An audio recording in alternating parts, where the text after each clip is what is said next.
भगवान श्री कृष्ण का जन्म द्वापर युग में मथुरा में हुआ था। जिनके जन्म से जुड़ी कहानियाँ और उनकी लीलाओं के बारे में हम बचपन से सुनते आ रहे हैं। कान्हा का बचपन गोकुल, वृंदावन और मथुरा में बीता। फिर कंस का वध करने के बाद कान्हा द्वारिका जा बसे। वहाँ उन्होंने सौराष्ट्र की स्थापना और समुद्र किनारे द्वारका में अपना महल बनाया। महाभारत युद्ध दुनिया के इतिहास का सबसे बड़ा युद्ध माना जाता है। इस युद्ध में पांडवों की जीत हुई और कौरवों की हार। पूरा वंश ही समाप्त हो गया। इस पर कौरवों की माता गंधारी ने श्री कृष्ण को श्राप दिया कि जिस तरह तुमने कुरुवंश का अंत किया है, मैं श्राप देती हूँ कि इसी तरह यादव वंश का भी समूल नाश हो जाएगा। पांडवों का राज तिलक कराकर कान्हा द्वारका वापस आ गए। जानकारी के अनुसार श्री कृष्ण करीब 36 साल तक द्वारका का शासन संभाला।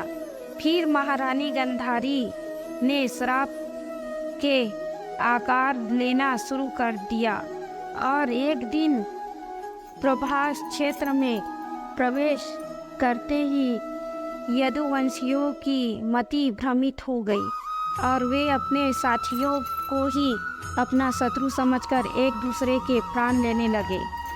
आज भी यह प्रभास क्षेत्र द्वारिका में सोमनाथ के पास स्थित है। यह यदु पर्व का अवसर था, जिसे मनाने के लिए सभी यदुवंशी सोमनाथ के पास प्रभास क्षेत्र में एकत्र हुए। सभी लोग मदिरा पान कर रहे थे और जीवन का आनंद ले रहे थे, लेकिन एकाएक विवाद शुरू हुआ और उसने भयानक रूप ले लिया।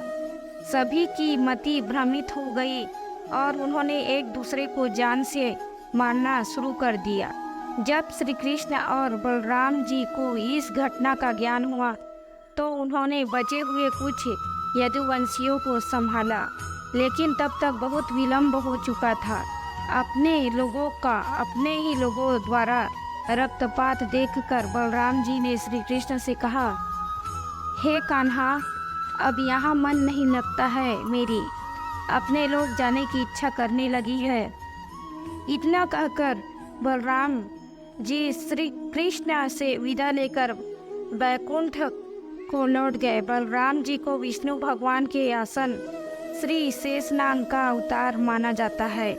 बलराम जी के जाने के बाद कान्हा स्वयं को बहुत दुखी और अकेला अनुभव करने लगे, लेकिन अब तक उनके जाने का समय नहीं आया था, इसलिए वह बैकुंठ धाम नहीं लौट सकते थे।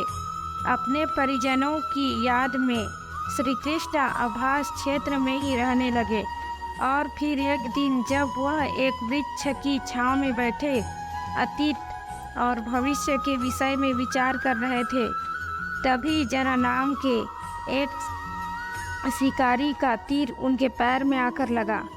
उन्होंने शिकारी को क्षमा किया और कहा कि तुम स्वयं को अपराधी मत समझो, तुम्हारा ऋण था मुझ पर और मुझे ऐसे ही जाना था।